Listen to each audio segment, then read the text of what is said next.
La maison n'avait pas de nom, mais tout le village de Sérignac l'appelait pareil, la ruine. Et Gérard Morel venait de l'acheter. Il avait 52 ans. Il posait les billets sur la table du notaire avec la lenteur tranquille d'un homme qui a réfléchi à quelque chose pendant très longtemps et qui n'a plus rien à se prouver. 89 000 € pour 3 murs encore debout, un toit à moitié effondré et un jardin où les ronces avaient depuis longtemps décidé de régner seules. Le notaire avait signé les papiers, sans lever les yeux. Il avait vu des achats insensés dans sa carrière. Mais celui-là comptait parmi les plus difficiles à comprendre. Dehors, sur la place du village, les voisins n'eurent aucune retenue. Jacques Bonneville, le boulanger, croisa les bras en voyant Gérard sortir de l'étude. Il ne prit même pas la peine de baisser la voix. Alors c'est vrai, il l'a acheté? Il lança un regard entendu à Marthe Delacour qui revenait du marché. Il a acheté la ruine. Le rire fut bref, mais il porta loin dans l'air froid du matin d'octobre. Gérard ne répondit pas. Il remonta dans sa vieille Citroën et prit la route en direction de la maison. Il connaissait ce rire. Il l'avait entendu toute sa vie. Gérard n'avait jamais été le genre d'homme que les villages aiment naturellement. Trop silencieux pour paraître sympathique, trop têtu pour être commode. Il était né à Sérignac, dans ce petit coin de la Dordogne où les collines calcaires s'enchaînent comme des vagues figées et où les gens connaissent le prénom de votre grand-père avant de connaître le vôtre. Mais il était parti à 20 ans pour Bordeaux, comme on part quand on ne sait pas encore qu'on reviendra toujours là où on a commencé.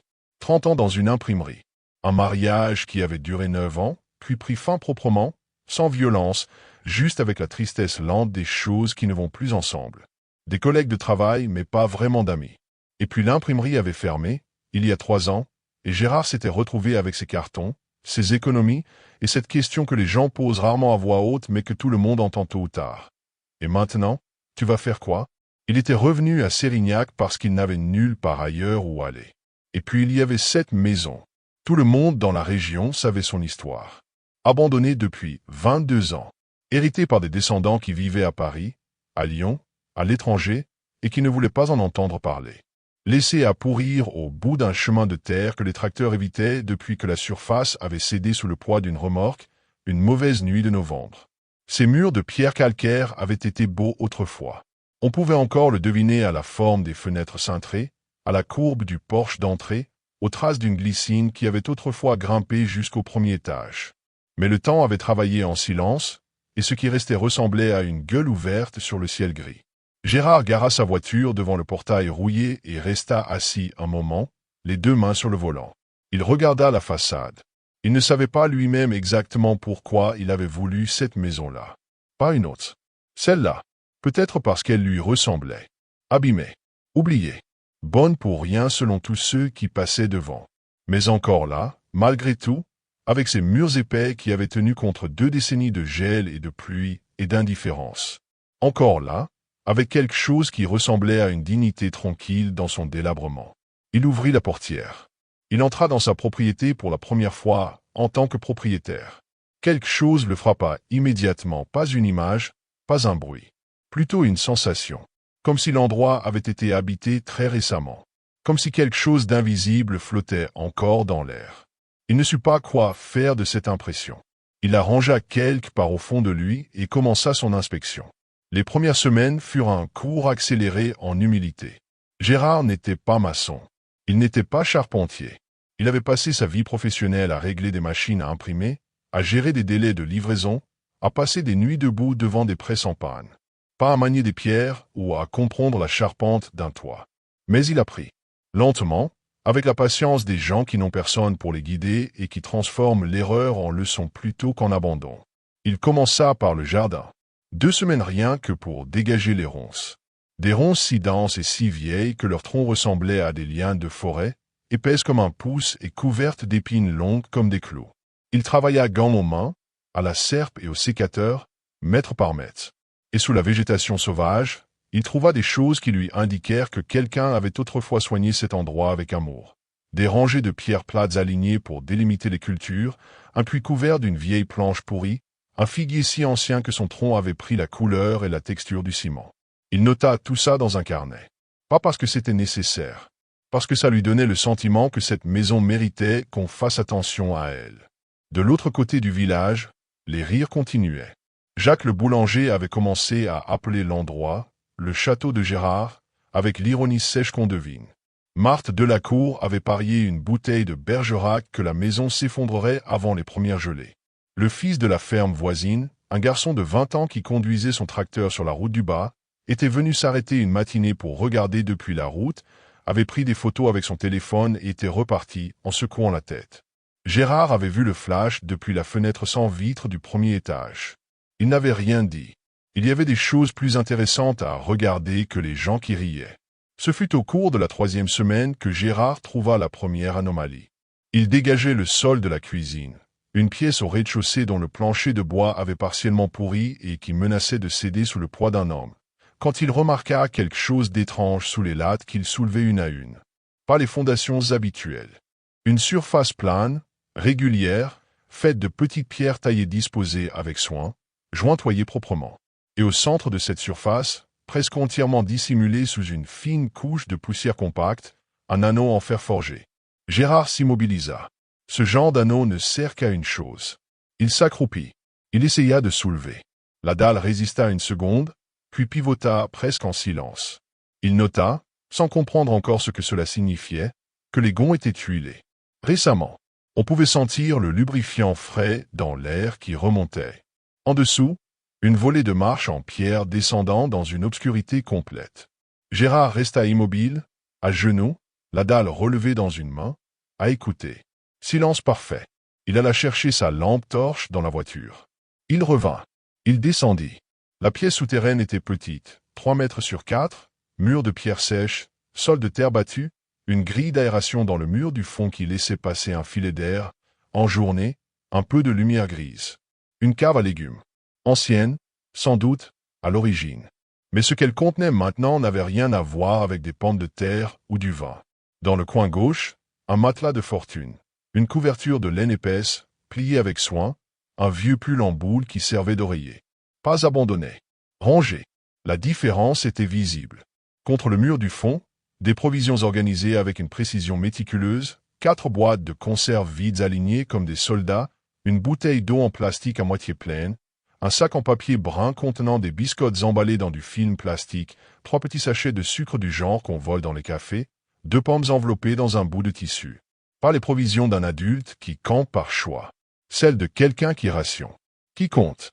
Qui calcule combien de jours une boîte de conserve peut durer. Sur le mur de gauche, à hauteur d'enfant, à peine 1 mètre du sol, des dessins. Des dizaines de dessins. Tracés au crayon de couleur, parfois au stylo bille, parfois avec ce qui ressemblait à une mine graphite directement sur la pierre. Il couvrait toute la surface disponible avec la générosité désordonnée des enfants pour qui chaque centimètre de mur est une invitation. Des maisons, des arbres aux feuilles rondes, un chien assis, des oiseaux en vol, pas des oiseaux réalistes, mais des oiseaux tels que les dessinent les enfants, une simple courbe avec 2 ailes pointées, une fillette tenant la main d'une femme, toutes les 2 représentées de dos, regardant quelque chose qu'on ne voit pas. Et une lune, encore et encore, représentée sous toutes ses phases croissant très fin, quartier parfait, pleine lune ronde comme une pièce, dernier quartier qui s'efface. Gérard s'approcha lentement. Il posa la paume sur le mur. Ces dessins n'avaient pas été faits il y a 22 ans. Le dernier, un soleil levant sur ce qui ressemblait exactement à la maison elle-même, reconnaissable à la forme de son porche et au profil du figuier dans le coin, avait été tracé avec un stylo dont l'encre n'avait pas entièrement séché. Quand Gérard effleura la pierre du dos de la main, une trace bleue resta sur sa peau. Quelqu'un avait vécu ici, très récemment, et ce quelqu'un était un enfant. Gérard remonta à la surface. Il s'assit sur le rebord de la fenêtre sans vitre et regarda le jardin sans le voir pendant un long moment. Il y avait dans sa poitrine quelque chose qu'il ne savait pas tout de suite nommer. Pas de la peur, pas de la colère. Quelque chose de plus doux et de plus lourd en même temps. Il redescendit avec une lampe supplémentaire et examina chaque centimètre. Sous le matelas de fortune, une planche légèrement décollée du sol de terre. Il la souleva. Un cahier d'écolier à spirale. Couverture verte, légèrement humide sur les bords. Il le prit avec les 2 mains, comme on prend quelque chose qui ne nous appartient pas, mais qu'on n'a pas le droit d'ignorer. À l'intérieur, une écriture d'enfant. Régulière, appliquée, avec des lettres qui penchaient légèrement vers la droite comme sous l'effet d'une urgence contenue. Des fautes d'orthographe par endroits, des accents manquants, mais des phrases entières, construites, avec une logique qui faisait mal à lire parce qu'elle était trop adulte pour la taille de l'écriture. La première page portait un prénom, Élise. Puis, en dessous, une date, le 14 septembre. Et les premières lignes, je suis arrivé avant la nuit. La maison était ouverte par une fenêtre du bas. Il n'y a personne depuis longtemps. Ça se voit à tout.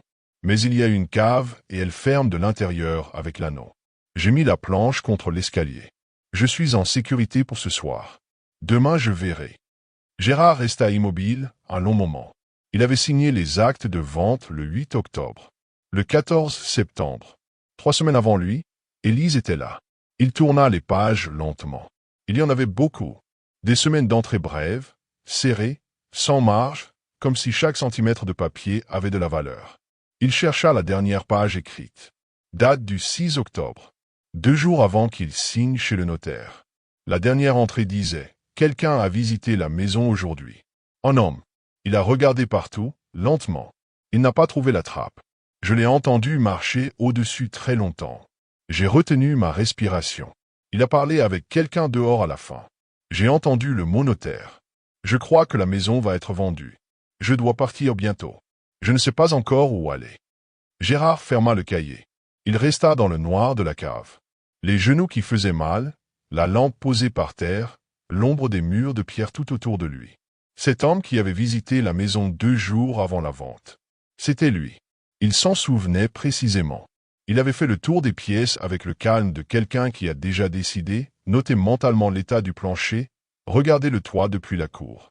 Et en dessous de lui, à quelques centimètres sous ses semelles, une petite fille retenait sa respiration de toutes ses forces.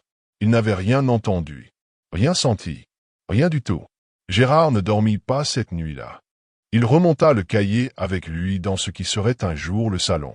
Il le lut en entier, à la lumière de sa lampe de chantier posée à même le sol, assis sur son sac de couchage. L'histoire d'Élise se révéla page après page, dans une langue d'enfant qui essayait d'être précise comme une adulte.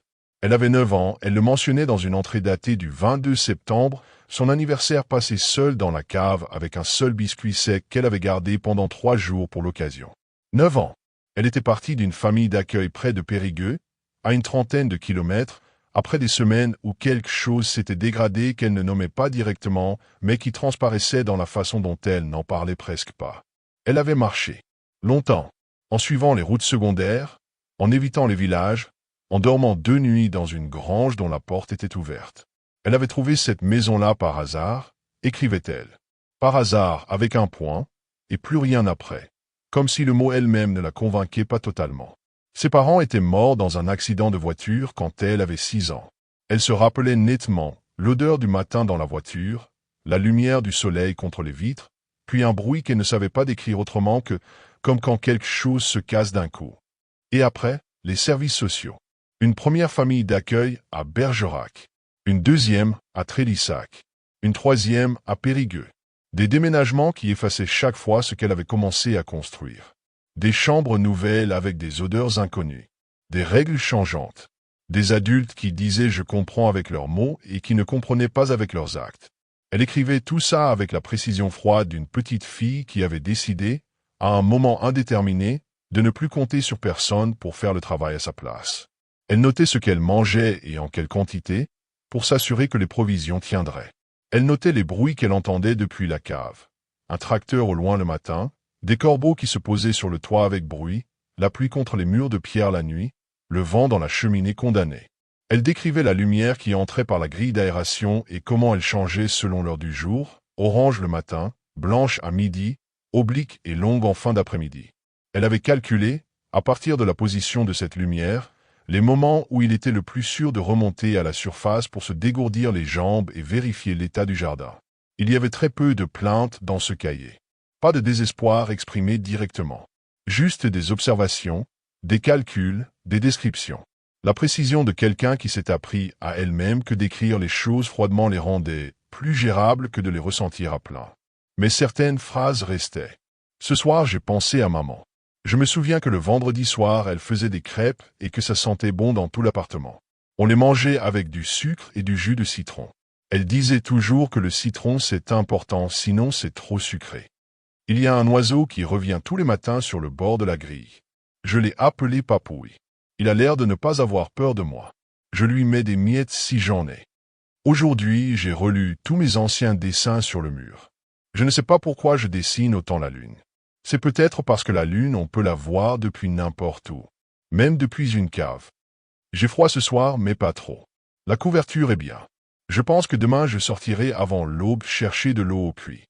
Parfois j'imagine que la maison en haut de moi m'appartient. Que personne d'autre n'y vient jamais. Que c'est juste ma maison à moi. Je sais que c'est impossible. Mais j'y pense quand même avant de dormir parce que ça aide. Et puis la phrase qui ne ressemblait à aucune autre. Je voudrais juste une maison où personne ne part. Cette dernière phrase. Gérard l'a relue 3 fois. Puis une 4e. Puis il posa le cahier sur ses genoux, appuya sa tête contre le mur de pierre froide et ferma les yeux très longtemps. Le lendemain matin, il se rendit à la gendarmerie de Montignac. Le gendarme qui l'accueillit s'appelait Lafosse. La quarantaine bien tassée, cheveux gris coupés courts, main de quelqu'un habitué au formulaire mais aussi au terrain. Il écouta Gérard sans l'interrompre, ce qui était une qualité rare. Il prit des notes. Il enfila des gants en latex avant de toucher le cahier que Gérard sortait de sa veste. Il demanda quelques précisions. Puis il dit « Attendez ici ». 20 minutes s'écoulèrent. Quand Lafosse revint, il avait une expression différente. Moins administrative. Élise Marchand, 9 ans. Signalée disparue par l'aide sociale à l'enfance le 18 septembre. Partie d'un foyer d'accueil à Périgueux sans laisser de traces. Il regarda Gérard par-dessus le bord de ses lunettes. Vous êtes le premier qui nous apporte quelque chose de concret depuis plus de 3 semaines. Gérard sentit quelque chose se contracter dans sa poitrine. Le 18 septembre. Elle était arrivée dans la cave le 14. 4 jours avant que les services la signalent disparue. 4 jours où personne ne s'était inquiété. Il ne dit rien là-dessus. Lafosse n'avait pas l'air de chercher la même chose que lui dans ce silence. Les recherches commencèrent le lendemain à l'aube. Une équipe de gendarmes inspecta la cave en détail. On photographia les dessins sur les murs, on emporta le cahier dans des pochettes scellées, on releva les empreintes sur les boîtes de conserve et la bouteille d'eau. Un chien de pistage fut amené depuis Sarlat. L'animal travailla méthodiquement autour de la maison, fit 2 larges cercles dans le jardin, suivit ensuite une direction précise vers le bois de chêne à l'est. Il perdit la piste sur la route goudronnée qui longeait la crête, là où les odeurs se confondent avec l'asphalte chauffé. Pendant ce temps, le village entier était au courant. Et pour une fois, personne ne riait. Jacques le boulanger arriva avec du café chaud et des croissants pour les gendarmes. Marthe Delacour apporta une couverture sans qu'on le lui demande. Le fils de la ferme voisine, celui aux photos de téléphone, resta à l'écart de la route, silencieux, avec l'air de quelqu'un qui sait parce que ça lui semble la seule chose juste à faire. Gérard travailla à côté des recherches tout au long de la journée, sans qu'on le lui demande et sans être dans le chemin. Il déplaçait des gravats. Il observait. Il réfléchissait. Il retourna dans sa tête chaque ligne du cahier. Élise était prudente. Elle observait. Elle planifiait à l'avance avec la rigueur de quelqu'un qui n'a pas le droit à l'erreur. Une enfant de 9 ans qui avait survécu seule pendant 3 semaines ne partirait pas au hasard. Elle aurait repéré un autre endroit. Elle aurait une option de repli. Il y avait une entrée du cahier que Gérard avait mémorisée mais n'avait pas mentionnée aux gendarmes, non parce qu'il voulait la garder pour lui, mais parce qu'il n'y avait pensé vraiment que le soir en relisant ses propres notes, une fois rentré. Une entrée datée du 4 octobre. Aujourd'hui j'ai marché jusqu'à la vieille chapelle sur la colline au nord. Il n'y a personne jamais. Il y a un toit et une porte qui ferment avec un loquet de l'intérieur. J'ai mémorisé le chemin au cas où. Gérard connaissait cet endroit. Tout le monde dans la région le connaissait ou l'avait connu. La chapelle Saint-Eutrope, à 2 kilomètres au nord de Sérignac par un sentier que les randonneurs évitaient depuis qu'une partie de la voûte s'était effondrée lors d'un hiver difficile, 10 ans plus tôt. Fermée officiellement. Ignoré dans les faits. Il attendit que les gendarmes remontent dans leur véhicule et que le soir commence à descendre sur les champs. Puis il prit sa lampe torche, ses gants de chantier, une veste imperméable. Il ajouta dans son sac une thermos de thé chaud préparée sur son réchaud de camping. Et il prit le sentier vers la chapelle. L'obscurité tombait vite en octobre dans ce pays. Les chênes de part et d'autre du chemin formaient une voûte dense où les dernières feuilles rousses tremblaient dans le vent du soir. Gérard avançait lentement, la lampe basse pour ne pas projeter trop de lumière en avant.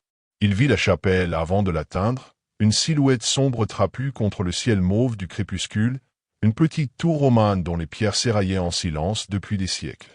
Le portail de bois, normalement cadenassé, était entrouvert d'1 centimètre. Gérard s'arrêta. Il éteignit sa lampe. Il resta dans l'obscurité complète le temps que ses yeux s'adaptent. Le vent. Un hibou quelque part à droite. Plus loin, le bruit très faible d'un tracteur sur une route. Il frappa doucement contre le montant de pierre. Pas sur la porte, sur la pierre à côté. La façon dont on frappe quand on veut se signaler sans intimider. Silence. Il frappa encore. 3 petits coups réguliers. Et cette fois, il entendit un froissement très léger à l'intérieur.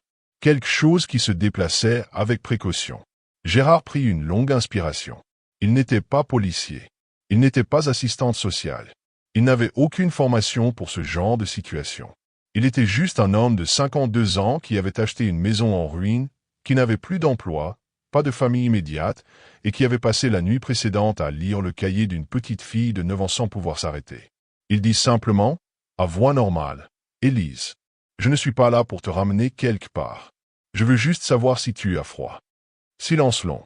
Puis, de l'intérieur de la chapelle, une voix d'enfant. Prudente. Mesurée. Avec cette qualité particulière des voix qui ont appris à évaluer les situations avant d'y répondre. « T'es l'homme de la maison. » Ce n'était pas une question. Gérard prit un moment. Oui. Nouveau silence. La porte s'ouvrit de 10 centimètres. Dans l'encadrement, il devina, plus qu'il ne vit une silhouette petite, une fillette emmitouflée dans une veste de randonnée plusieurs tailles trop grande pour elle, une lampe de poche tenue dans la main gauche orientée vers le bas, les yeux levés vers lui avec une attention qui évaluait chaque détail de ce qu'elle voyait. Pas de peur visible. Quelque chose de plus vieux que la peur, de la vigilance.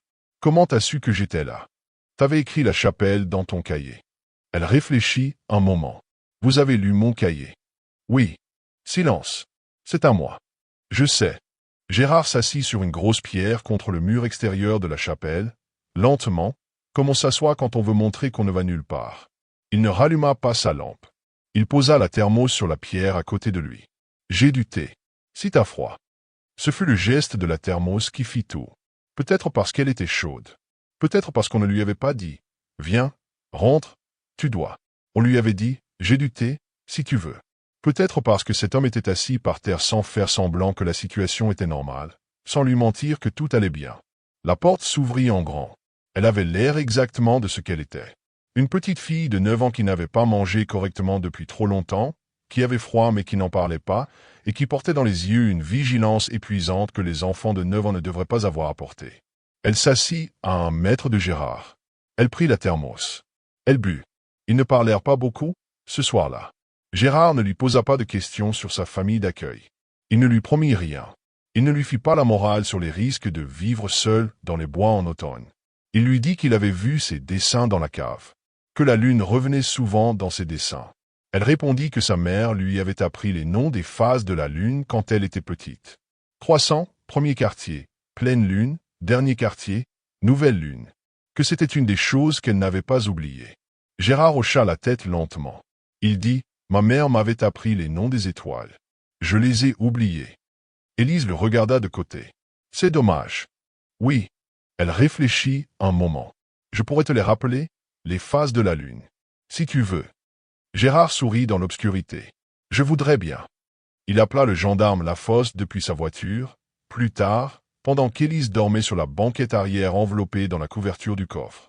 Lafosse arriva 1 heure plus tard avec une collègue de l'aide sociale à l'enfance, une femme jeune qui s'appelait Sandrine et qui parla à Élise avec une douceur que la fillette reçut avec méfiance, mais sans fuir. Les semaines qui suivirent furent compliquées de cette façon particulière aux situations où les institutions essaient de rattraper ce que les individus ont mal géré. Des procédures, des formulaires, des appels entre services qui ne se transmettaient pas toujours les mêmes informations. Élise fut placée provisoirement dans un foyer d'urgence à Sarlat, en attendant qu'une solution plus stable se dessine.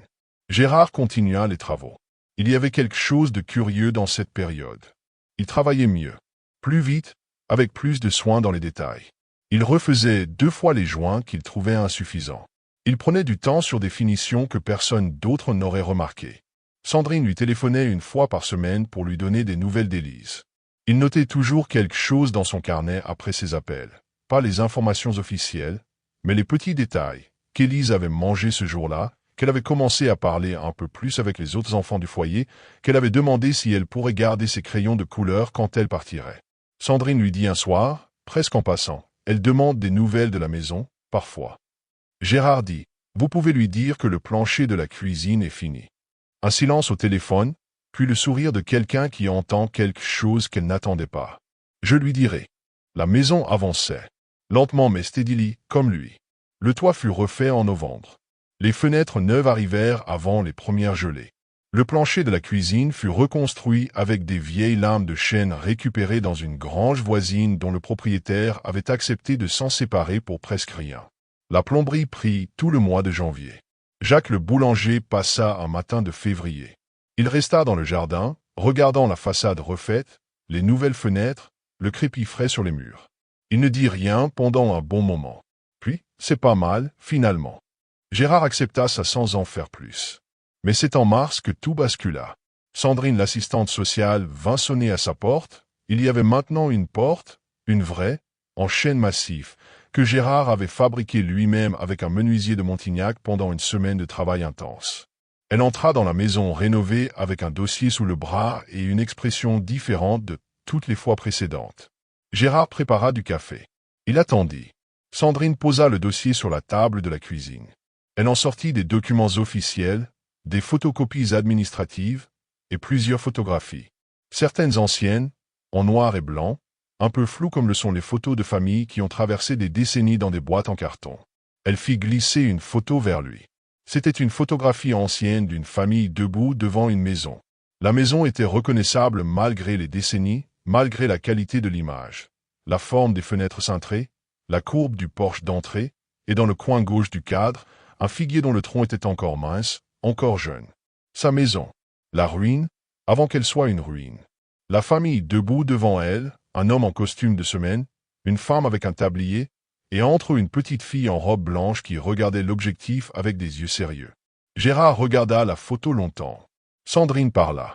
En travaillant sur le dossier d'Élise, une démarche standard pour les enfants sans famille connue, remontant l'arbre généalogique aussi loin que les archives le permettaient, les services avaient découvert quelque chose que personne n'avait vu venir. Les parents d'Élise, morts dans l'accident de voiture il y avait 3 ans, avaient tous les deux des origines dans le sud-ouest. La mère d'Élise était née à Bergerac. Sa propre mère, la grand-mère d'Élise, avait grandi dans ce coin de la Dordogne, dans une famille rurale qui avait quitté la région dans les années 70, quand les terres ne nourrissaient plus leurs propriétaires.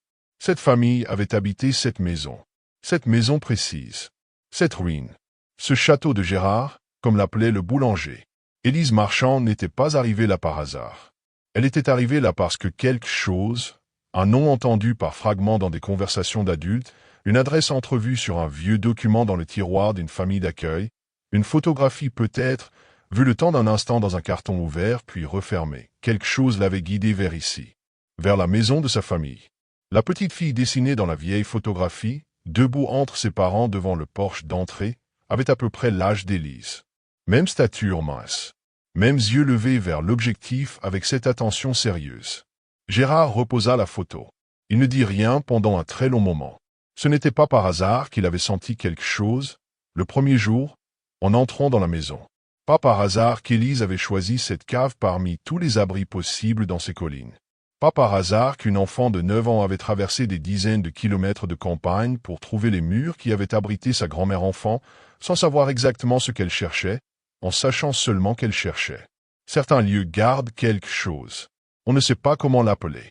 On ne sait pas si c'est réel ou si c'est le besoin qu'on a de croire que les choses ne se font pas totalement au hasard.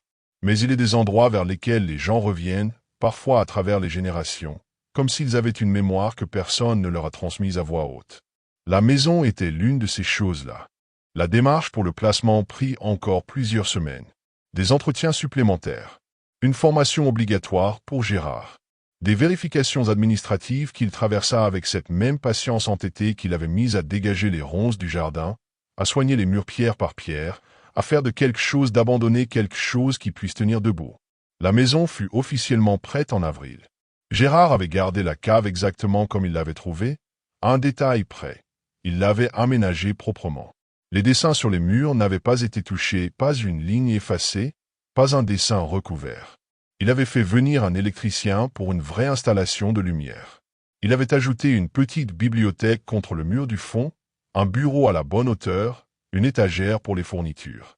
L'anneau en fer forgé dans la dalle était toujours là, fonctionnel, accessible de l'intérieur comme de l'extérieur. Il avait fait de cet endroit ce qu'il avait peut-être toujours été, une pièce à part, à l'abri du monde, pour quelqu'un qui en a besoin. Élise arriva un vendredi après-midi de printemps. Sandrine l'accompagnait. Elle portait un sac à dos bleu, pas grand. Elle entra dans la maison sans se presser, regardant tout autour d'elle avec cette attention lente qu'elle avait pour les choses importantes. Elle ne semblait pas surprise.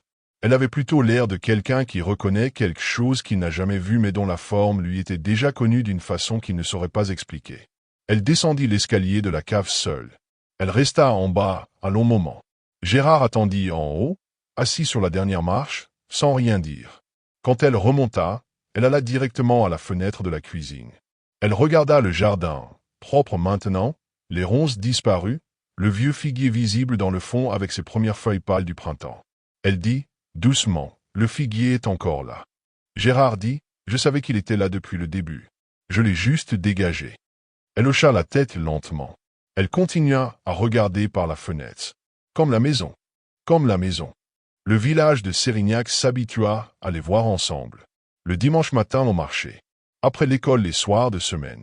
Le week-end dans le jardin, où Élise avait décidé de recréer le potager dont Gérard avait trouvé les traces sous les ronces, les mêmes rangées de pierres plates, le même alignement méthodique, avec des graines achetées en sac au magasin de jardinage de Montignac. Jacques le boulanger leur offrit des briochettes le matin. Marthe Delacour apporta un gâteau aux noix pour l'anniversaire d'Élise en septembre. 10 ans. Une bougie dans un gâteau sur la table de la cuisine rénovée. Une chanson chantée à deux voix légèrement fausses. Élise souffla sans dire à voix haute ce qu'elle avait souhaité. Mais le lendemain matin, Gérard la vit sortir un nouveau cahier, orange celui-là, et écrire les premières lignes d'une nouvelle série d'observations. Il ne lut pas. Ce n'était pas son cahier. Mais il aperçut, en passant devant la table, le titre inscrit en haut de la première page. 2 mots seulement, en grandes lettres appliquées. Ma maison. Il y a quelque chose que personne n'avait prévu, dans ce village, quand Gérard avait posé ses billets sur la table du notaire. Ils avaient prévu que la ruine resterait une ruine. Que l'argent d'un homme seul et un peu étrange serait gaspillé contre des murs qui ne méritaient pas d'être sauvés. Que l'histoire se terminerait comme elle avait commencé, avec un rire, et le silence de quelqu'un qui avait eu tort. Il n'avait pas prévu qu'une petite fille de 9 ans traverserait des dizaines de kilomètres de campagne pour retrouver des murs qu'elle n'avait jamais vus mais qui portaient la mémoire de sa famille. Il n'avait pas prévu que l'homme qui achète la ruine soit précisément le genre d'homme à savoir attendre, à savoir descendre dans les caves, à savoir poser une thermos de thé sur une pierre froide et s'asseoir par terre sans rien exiger. Il n'avait pas prévu que les choses abîmées et les gens abîmés puissent se trouver au bon moment et que cette rencontre-là valait toutes les maisons neuves et tous les rires faciles du monde. Les dessins sur les murs de la cave sont toujours là. La lune revient chaque soir sur les collines de Dordogne, et Élise murmure ses phases à voix basse le soir quand le ciel est clair. 300, premier quartier, pleine lune, dernier quartier, nouvelle lune. Comme une prière apprise de quelqu'un qu'on n'oublie pas. Et Gérard a recommencé à apprendre les noms des étoiles. Il les oubliera peut-être encore. Mais cette fois, il y a quelqu'un pour les lui rappeler.